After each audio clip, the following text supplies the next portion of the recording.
Hello, everyone, and welcome to Movies Are My Life, the show where I take a guess and we look at the movies that have impacted them the most. Tonight, got a great guest, one of the two founders of the video store, and generally just one of the most awesome people around. It's Mr. DVD, Mike Hanley. Mike, how are you feeling? Shitty. No, I'm doing good. It's good times to be here. Absolutely. Well, as always, when we get into the main part of the show, we're going to be going through a movie character you see yourself in, a movie that reminds you of a personal experience, and a movie that gives you hope. But before we get into that, Mike, I always like to kind of start this off as like an icebreaker question. What is your first memory of a movie?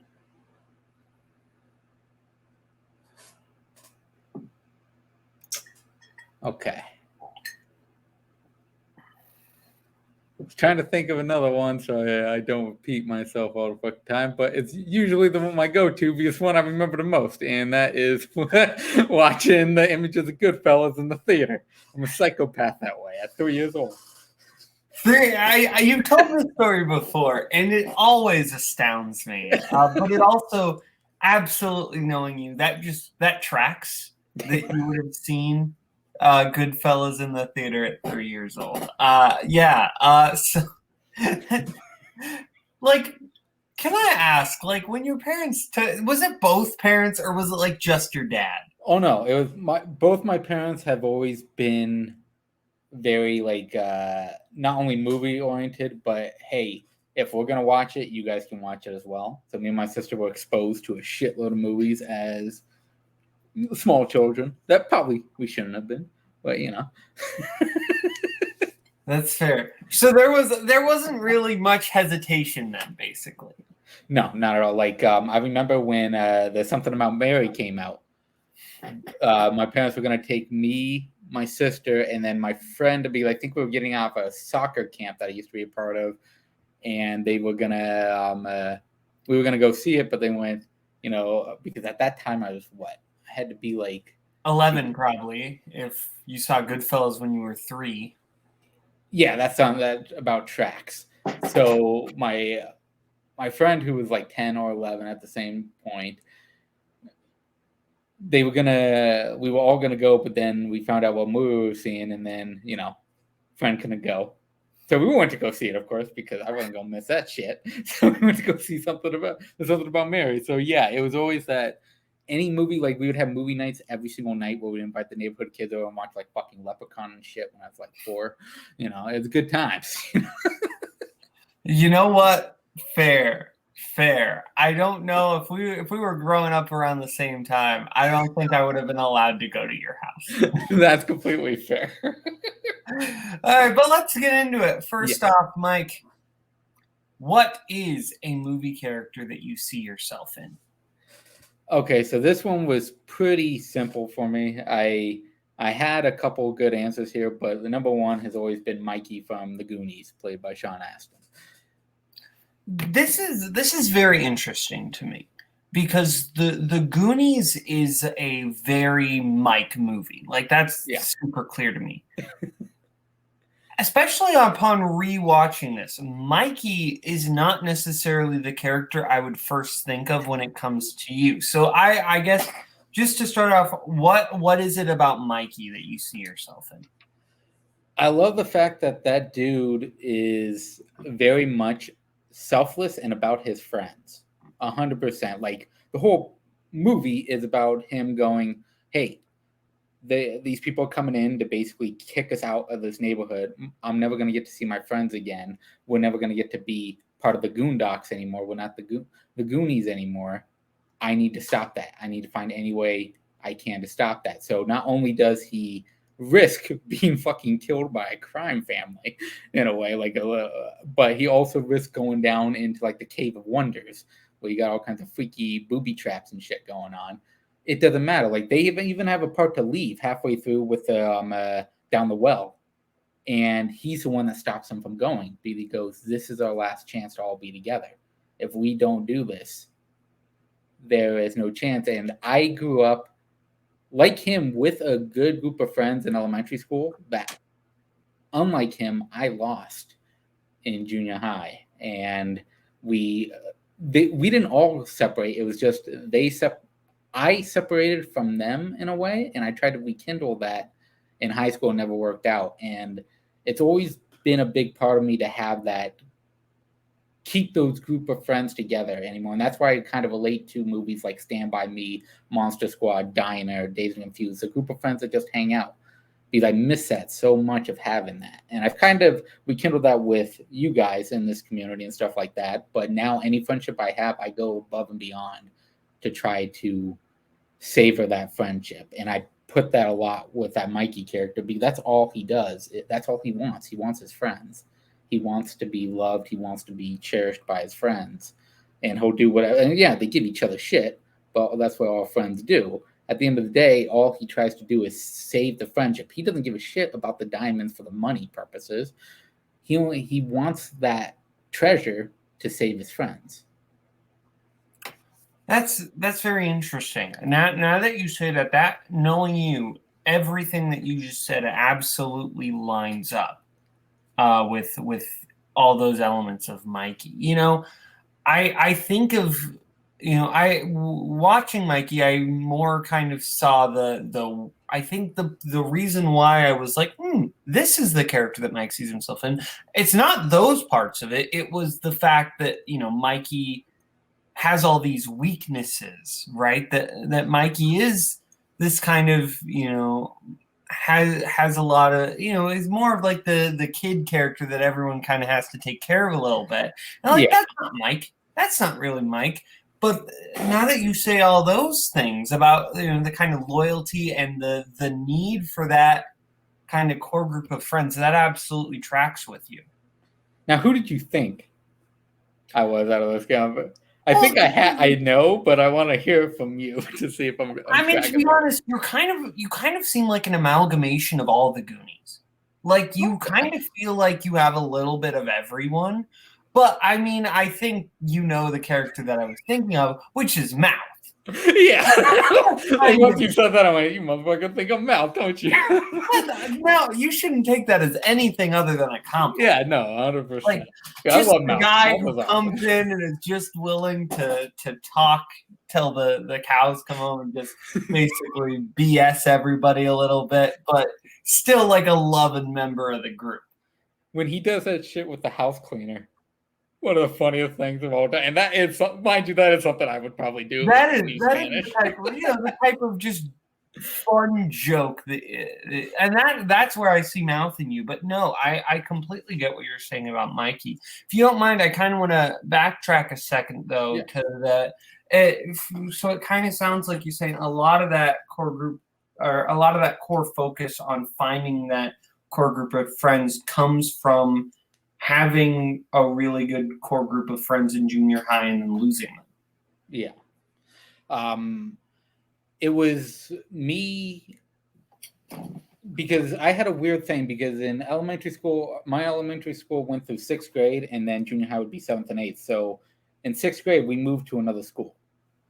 And when we moved there, I kind of hung out with these two other guys that the rest of the school in a way didn't really, it's not like they hated them, but they kind of were like the outsiders group. And I kind of started hanging out with them more. And my core group of friends were like the Pokemon group, like the nerds. Let's just say that they were the nerds. And it's not like I didn't see myself as a nerd. It's just I kind of went in that direction with them. And I was a big, like, I hate to fucking sound egotistical here, but in elementary school, I was extremely popular. I was extremely popular with the jocks, with the nerds, with all the groups. I played sports all the time. I did nerdy shit like Pokemon. I did it all. So I had different groups, but I had that core group. And then I lost them in 7th and 8th grade. And then when I went to high school, the two friends I were hanging out with one of them went back to Pakistan. The other one moved to another school in California. So I had nobody going into high school. So I tried to rekindle the friendship that I kind of lost with that core group. And they weren't ever mean about it or anything. They tried to invite me back in, but at that point, when it's 3 years past, you grow apart. Like they grew closer, I grew apart. So hanging out with them, it just wasn't the same anymore. And once I had that happen, I kind of pushed myself away, and I became more of a loner in high school for the most part. So would you say that as a kid you were already like Mikey, or would you say that that kind of situation kind of is what formed you into be more like a Mikey? Probably what formed me to be more like a Mikey. Like I still had the attributes of Mikey growing up, like in elementary school, but that situation kind of hit me differently. And watching the Goonies kind of helped that, because throughout my childhood, always watching that, I definitely saw what happened there, and that's why I went to other movies like similar like Goonies, because I saw that in myself, that that's what I used to have, and that's what I craved the most to come back to. Let's have that group together again. Well, that makes sense. So it's kind of this drive to recapture that core group that you lost. Yes, that is correct. Mm-hmm. Well, no, that completely makes sense, and yeah, everything that you said about Mikey's loyalty and that desire to just keep the group of lives and group alive, and you would say that. Would you say that's still kind of? I guess you did already allude to that, but that kind of has now. That's why something like the video store, and I know that we watch movies a lot on your double feature night. That 100% tracks of what I still try to Yeah. do. I try to find something to keep the group together and keep me like in a way to not push people away anymore. So I tried, because when I came into this community, it was the same type of situation where I started out this time as a loner. I don't really talk to anybody in this community that much until me and Nazara had started the video store. Mind you, I said hi to you guys and shit like that, but it's not like we hung out off calls all the time or anything like that. The video store is kind of what got me to kind of reach out more, because I know it was you guys. It's not like you guys were unwelcoming or anything like that. It was that I never took the effort to reach out more like I probably should have, which, as a lot of people see in this community, if you don't reach out, no one's going to assume that you want to actually hang out on call. So no one's going to really like push to hang out unless someone reaches out first. So I became the guy to try to reach out to people more often. No, I think that's absolutely true. No, that completely tracks. And yeah, I think you've become such like at least in this community, and such like a welcoming presence, and you really do kind of keep that core friendship alive with stuff outside of trivia, but still in this community. I try. I try as much as I can. That's fair. Well, now we'll get to the next question, which is a movie that reminds you of a personal experience. Okay, so this one was a little bit tougher, because I had a couple options that I thought were good, but it wasn't something that really stuck out to me. And then I approached you and I went, "Hey, man, I have an answer to this, but it kind of is a cheating answer, because it's 2 movies instead of 1. But it kind of tracks with my personal experience with it." So I went with Reservoir Dogs and Pulp Fiction as a double feature, because that's how I saw them during this personal experience. Basically, as everyone knows, Tarantino has his own theater called the New Beverly Cinema, New Bev. I learned about this like 2011, 2012-ish, and it was like 45 minutes away from me. It's in LA. It's in the middle of LA. I was right outside of LA, and I had always wanted to go, because Tarantino growing up was my dude. Like, I read this biography on him that talked all about him working at Video Archives and his experience of not having to go to film school. The dude did like the Sundance like workshop thing, and then he took like acting classes. Other than that, it was just him watching movies, and that's what connected with me to him. So throughout all of elementary school, junior high, and high school, I was all about Tarantino. So knowing that the dude had a theater, I went, I want to go here. I want to go see a movie here. And I started following them on Facebook to speak. They had the calendar that comes up with a bunch of the movies of the month that they were going to have. And I wanted my first experience to be special. I went, I like these movies, but I got to find that one. And then they were celebrating his birthday. And they decided we're going to do a double feature of Reservoir Dogs and Pulp Fiction. And right away I went, that's the one. I have to go to this. So I grabbed my friend who is also a filmmaking buddy of mine that also was into Tarantino. I went, we got to do this, man. Let's buy the tickets. And what's great about the New Beverly Cinema is that their tickets are so cheap. For double feature, it's like $8. Like, it's amazing. Like, it's incredible. And so I went, let's buy the tickets right away because this shit's going to sell out. I know it's going to sell out very quick. Let's buy them. So we bought them. So the day that we went, I was so fucking excited. We drove out there. Now, anybody that lives in LA knows parking is shit. You could rarely find free parking. And if you do, you got to get extremely lucky. And then if you want to pay for parking, it's ridiculous. So the New Bev is in this section of LA where they have like 3 meter parking things that fill up within 2 seconds, and then they have like the surrounding neighborhoods. Now, one of the neighborhoods, like a 4-minute walk from the theater. The theater is very tiny, and you have to basically get lucky because they have signs where they go, I think it's till 9 p.m. You cannot park there, otherwise you're going to get towed. You're going to get like either towed or you're going to get like a ticket. So the movie, like, it's interesting because you have to find the exact right time to try to park there and still make it in line. And we wanted to get there early and everything because it was going to be the first experience. So we get through that, we figure out where the fuck to park, and we go and wait in line. And this theater is I don't know if you have this boat with your theaters, but this is one of the very few theaters where they are adamant about no cell phones, no talking. They catch your ass is gone. They will kick you right the fuck out. They don't care. And they're continuously watching. So this is a unique experience of being in a cinema that really cares about movies. They do everything on film. There's no digital. So you walk in to this place. Now, this place is very tiny. Right when you walk in, the concession stand is maybe like 5 feet, 6 feet in front of you. They have 2 bathrooms. The rest of it is maybe you can fit 30 people in the lobby without it being overcrowded. And then right behind there is the actual one theater. And it doesn't have stadium seating. It's just one of those where it kind of lifts up so you have a chance to see above the other person. And the smell, everything about it, I was fucking loving all of it. Like, I can remember everything about it. The seats they're not the most comfortable in the world.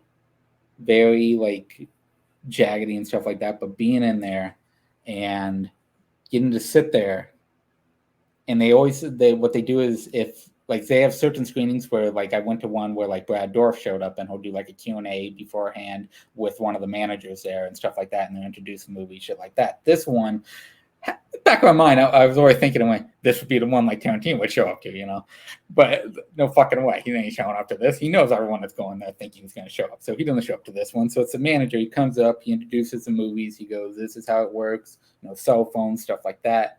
Please enjoy it. And then it does the old school, let's all go to the movies.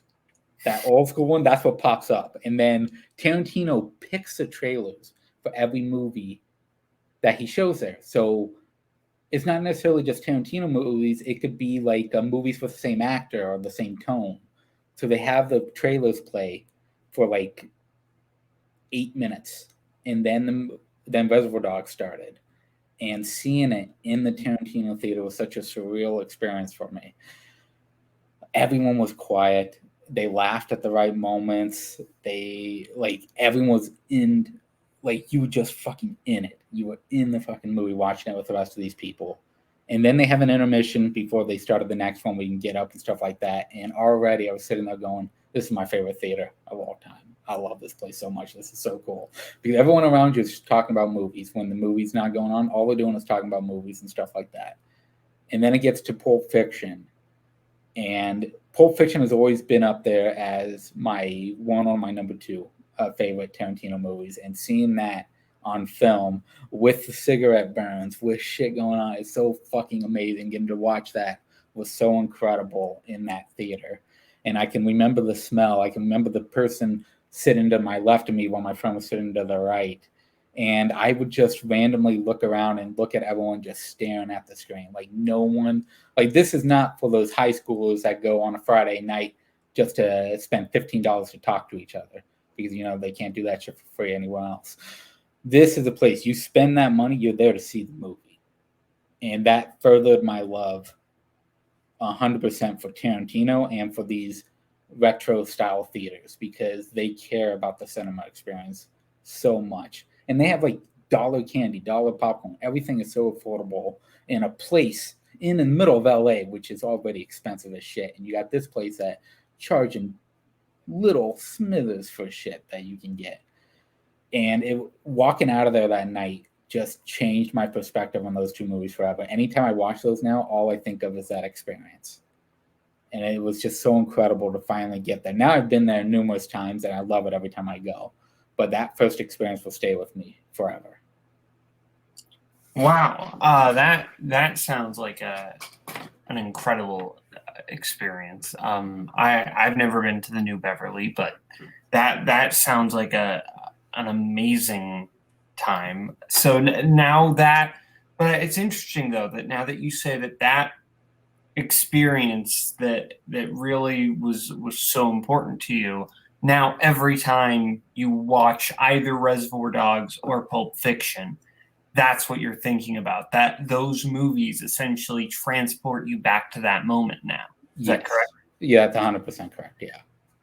Mm-hmm. That's why I took this in a different way for the movie that reminds you of personal experience, because that in itself of watching those movies is what became the personal experience for me. Yeah, no, that's interesting.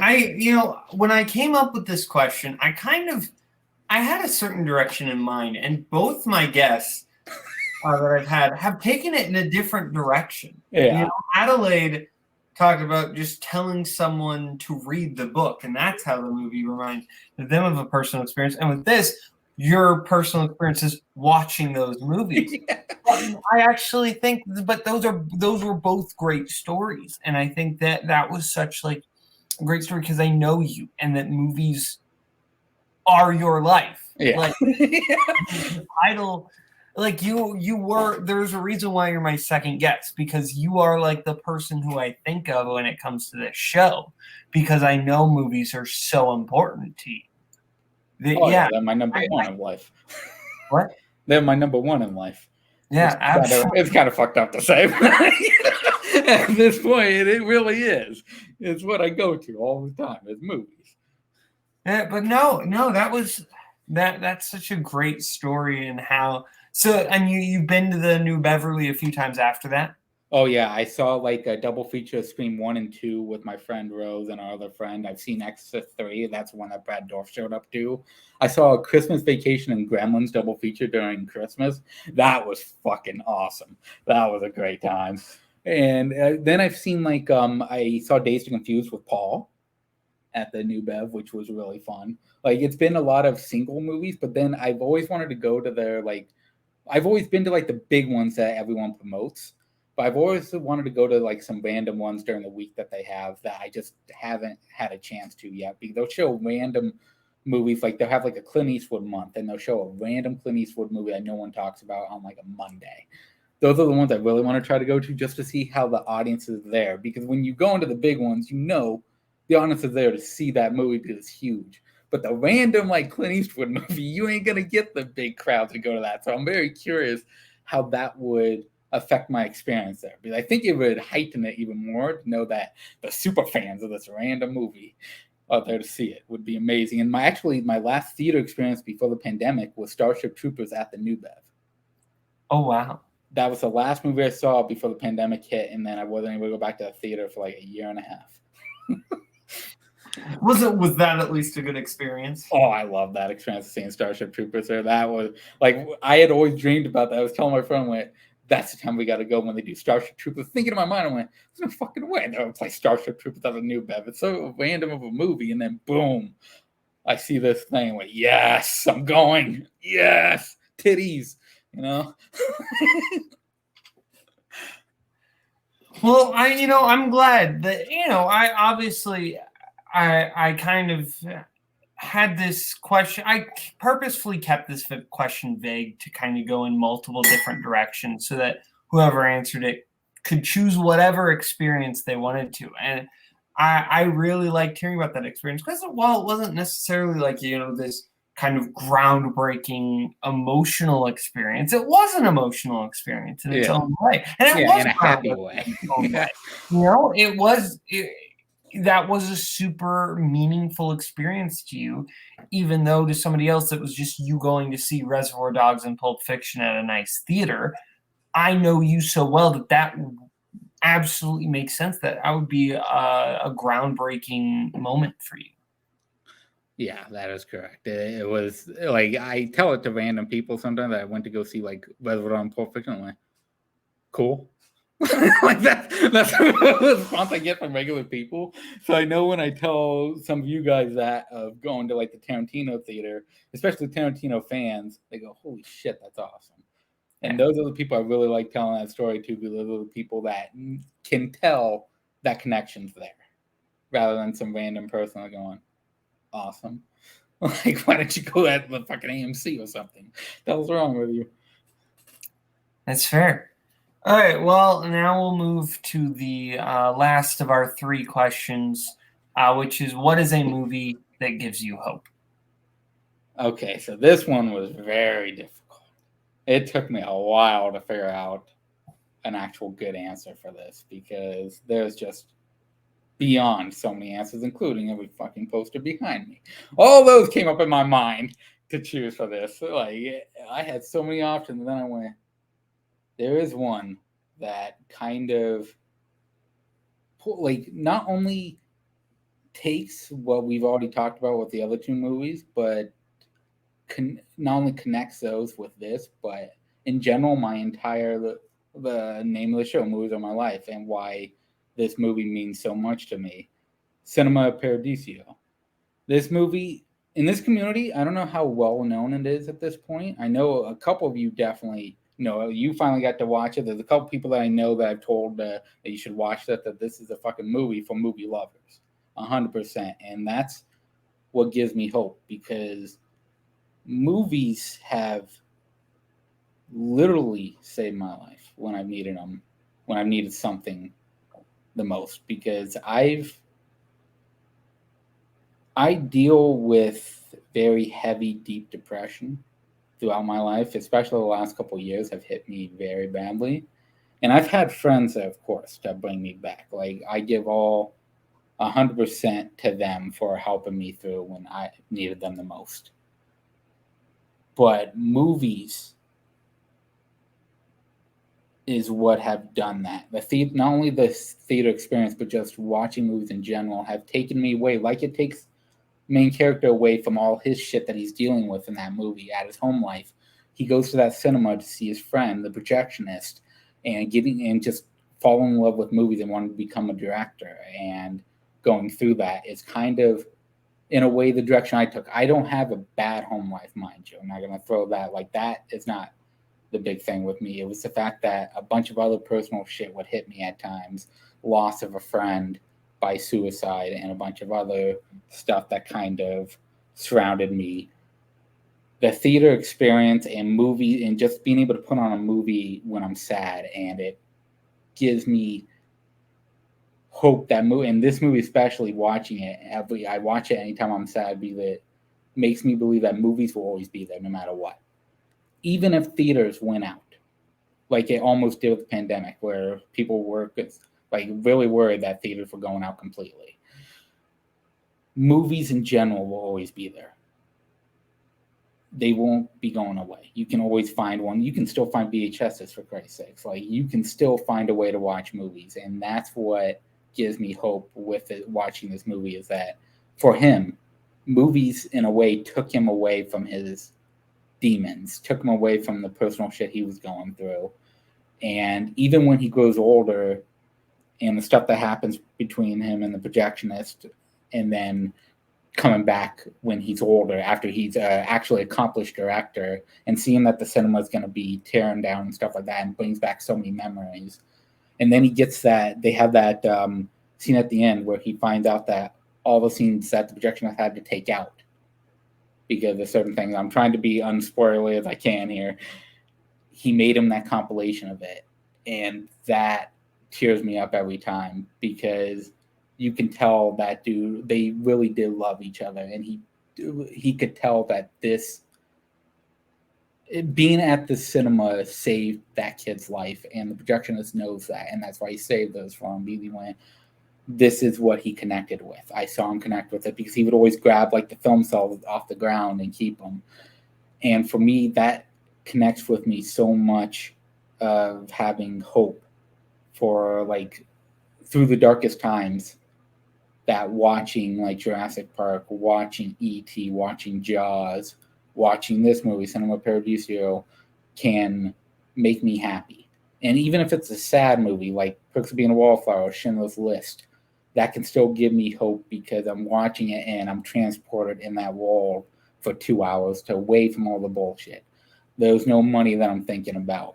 There's no death that I'm thinking about. I'm thinking about the world that I'm watching. And that's why I'm a complete psychopath when it comes to movies, and I'm already at like 1,100 movies this year because I'm crazy. Because that's what I do on my spare time. I just watch movies because it gets me away from all the drama and all the bullshit of life. I can just disappear for 2 hours at a time in a film experience, in a movie experience. And this movie especially, I think, is a must-watch for anybody that loves movies. That even has a slight passion for movies. Watch this, and your love of movies fucking shines through with that kid. They always show that picture of him, that close-up of him looking at the screen while he's watching a movie. And just a smile on his face is all I need to give me hope in life.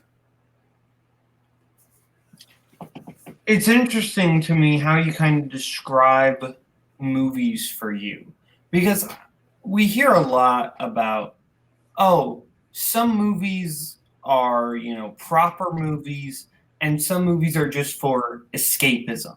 Yeah. Right? Escapism is kind of thrown around as almost a negative term. Yes. And I find it really interesting that for you, you've kind of done away with making escapism a dirty word. Because escapism, you brought up something like Schindler's List, or, then something like Leprechaun 2. Yeah, that's perfect. Yeah, Leprechaun 2, yeah. Either of those movies, not that they're on the same level, but both of those movies, despite being on opposite ends of the spectrum, sounds like are both important to you in their own way, because the nature of being a movie is escape for you. Oh, 100%. Like you guys have seen it through my letterbox. I'll go from watching fucking The Godfather 2 and then watching Street Trash. And I get the same experience out of that, of being able to escape. I don't care how cheap the movie is. I don't care how acclaimed another movie is. Movies in general for me are the ultimate escape. And it's a thing has come up in this community, which I don't mind having the moniker of that, but sometimes it does have negative connotations of that thing of going, you love movies so much that you love our movies. I'm positive about movies all the time. That's my moniker, and I love that moniker. I don't mind that. It's when I hear some people say, I don't trust your opinion on movies because you love everything. Mind you, I've never claimed to love everything. I just tend to want to talk about the positives of films rather than the negatives.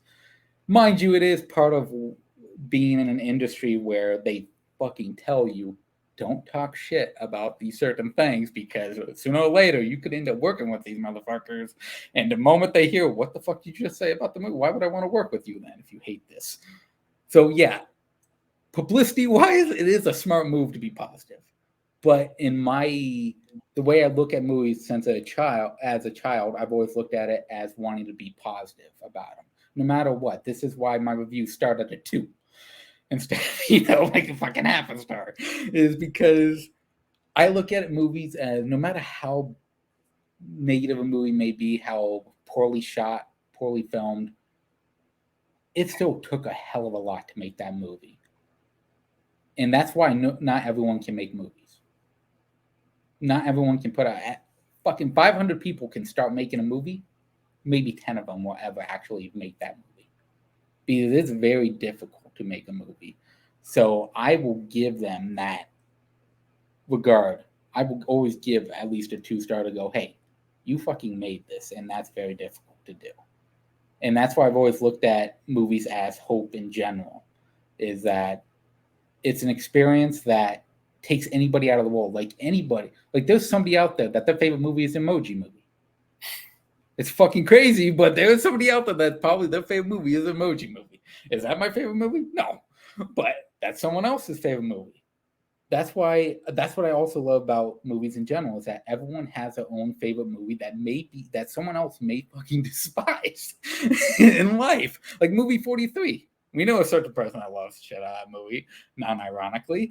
Like it's just there that everyone can love a certain movie, and that's what I love about movies in general, and that's why Cinema Paradiso wraps it up in the front. Like they show a bunch of movies he watches throughout the movie, and not all of them he's even saying that he enjoys all of them. It's just the fact that he's in the theater watching it, escaping from life, that makes it so brilliant for him, and why he wanted to use his own personal experience mixed with what he learned from there to make his own work. And that's kind of what I took from it as well, is I've taken experiences of watching movies and the cinema experience and just the wide range of movies I've watched throughout my life, and using that to tell the stories I want to tell in a certain way. It's interesting to me that listening to you talk about Cinema Paradiso, while absolutely this movie does give you hope, it's very interesting to me, though, that you've also kind of harkened back to question 1 and question 2, talking about Cinema Paradiso. You seem to really relate to Toto Salvatore, the main kid, not necessarily in terms of the home life, but in the sense of how he relates to movies. You seem to kind of feel the same way about that.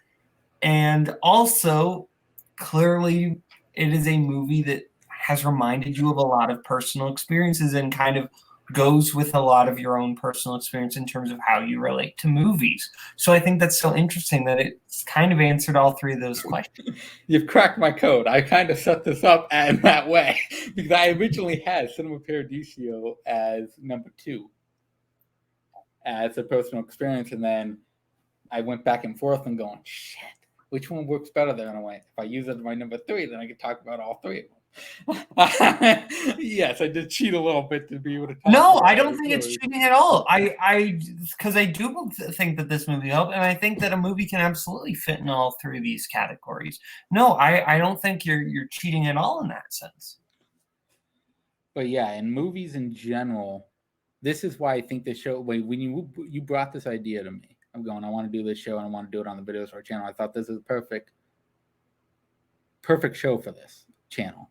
Because my whole thing, it may be different from the other person that co-runs this channel, is that I love talking about the positives of cinema, even if it's like not necessarily depressive shit, but more sad things that happen in one's life to answer these questions. It still is a positive. It still rings true of the positive about movies, and I think that's the most important thing that I would want people to take from this channel, especially, is that the movies are a positive experience most of all, and people should spend their time talking positively about movies rather than negative, because one movie can save someone's life. So what gives someone the right to shit on that movie? Like, critique it all you want. Like, I'm not talking about critiquing movies. Critiquing movies is fine. It's when someone's going, this is a piece of shit, you have bad taste. That's where I'm getting at, where there's a way to go about critiquing movies without going that route, because that goes very personal for someone. Like someone could absolutely love like a movie that's not like has like fucking 5% on Rotten Tomatoes, stuff like that. Someone could absolutely love that movie, and then hearing someone say, if you like this, you have no taste, you have terrible taste, all this other crap. What are you doing to that person? Like, you're fucking with that person's mind of just going, hey man, I love this movie because it connects with me in a certain way, or it gives me a laugh, or it gives me an enjoyment. What gives you the right to tell me that I have bad taste, or I have terrible taste, or that, like, talk about the movie all you want, but when you start making it personal with people, that's where I think it overtakes what makes movies great. And what makes this movie great is the fact that it's a love of movies. This movie does not talk negatively about film in general. About the film themselves, yes, because it lights it on fire, almost, kills his fucking family. That is negative aspect, but it's the actual movies itself that are the positive thing. It's very pro-digital cinema. Yes, it's true. It really is. Like, goddamn, 10 minutes of that movie, they go, you almost killed your sister. Goddamn. No, that's absolutely right. And I think that's the perfect place to end it, Mike, because I think you summed up not only I think the philosophy of the movie, but the philosophy, at least, of what I'm trying to do with this show. So thank you so much, Mike, for coming on. This was, once again, just a fantastic discussion. Because I do think you have a lot of these philosophies on movies that are so interesting and fascinating to me. Do you have anything else to add before we go? Watch more movies, not just you. Like, you watch shitload of movies. Like, you're one of the few that goes out and watches a range of movies that you necessarily wouldn't on a daily basis. That's what I want to give to everyone, is go out of your comfort zone. Watch a random movie you wouldn't think you'd like, because you never know. How are you going to ever find a new favorite if you don't expand your tastes? Enough said. Thank you, Mike, for being on. Thank you to everyone for watching. If you want to be a guest on here, let me know. I only do these about once a month, so kind of got a lot of people, but that's why it's a good way to get in early, so I know that you want to be on the show. So be sure to message me about that. Be sure to check out everything else that the video store does. I have another show called Filmography, where me and Caleb Toho are currently breaking down Barry Levinson's filmography. So that's a lot of fun. But everything the video store does, thank you once again, Mike. This was just a fantastic conversation. Thank you for having me.